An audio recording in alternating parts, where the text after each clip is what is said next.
അസ്സലാമു അലൈക്കും വറഹ്മത്തുള്ളാഹി തആല വബറകാതുഹു. ബഹുമാനിയോളം ഇന്നത്തെ ക്ലാസ്സിൽ പരിചയപ്പെടുത്തുന്ന ഒരു മുഖ്യമായൊരു ദിക്ർ, ഒരു പ്രധാനപ്പെട്ട ദിക്ർ. ഈ ഒരു ദിക്ർ ചൊല്ലി അല്ലാഹുവിനോട് വല്ലതും ചോദിക്കുകയാണെങ്കിൽ ആ ചോദ്യത്തിന്, ആ തേട്ടത്തിന് അല്ലാഹു തആല ഉത്തരം കൊടുത്തിരിക്കും. ഇത്രയും അത്ഭുതമാണ് മുത്തുനബി സല്ലല്ലാഹു അലൈഹി വസല്ലം തങ്ങൾ അവിടെ നിന്ന് പഠിപ്പിച്ചതാണ് ഈ ദിക്ർ. ഫഇന്നഹു ലം യദ്ഉ ബിഹാ റജുലുൻ മുസ്ലിമുൻ ഫീ ഷൈഇൻ ഖത്തു ഇല്ലാ ഇസ്തജാബ അല്ലാഹു ലഹു.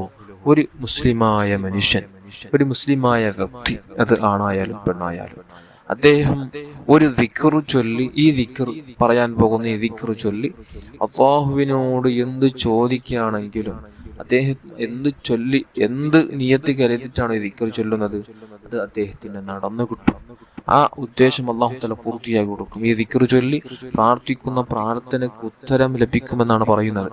അതായത് മുത്തുനബി സല്ലല്ലാഹു അലൈഹി വസല്ലം തങ്ങൾ പഠിപ്പിച്ച മഹാനായ യൂനുസ് നബി അലൈഹി സ്വലാത്തു വസ്സലാം അവിടെ നിന്ന് വയറ്റിൽ വെച്ച് ചൊല്ലിയ അത്ഭുത ദിക്ർ, ലാ ഇലാഹ ഇല്ലാ അൻത സുബ്ഹാനക ഇന്നി കുന്തു മിനൽ ളാലിമീൻ എന്ന അത്ഭുത ദിക്ർ വല്ലവരുത്തൻ ചൊല്ലി പ്രാർത്ഥിക്കുകയാണെങ്കിൽ അവന്റെ പ്രാർത്ഥനയ്ക്ക് ഇജാബത്ത് ലഭിച്ചിരിക്കുമെന്ന് മുത്തുനബി സല്ലല്ലാഹു അലൈഹി വസല്ലം തങ്ങൾ പഠിപ്പിച്ചു തന്ന അത്ഭുത ദിക്ർ ഉപയോഗപ്പെടുത്തുക. അല്ലാഹു അനുഗ്രഹിക്കട്ടെ.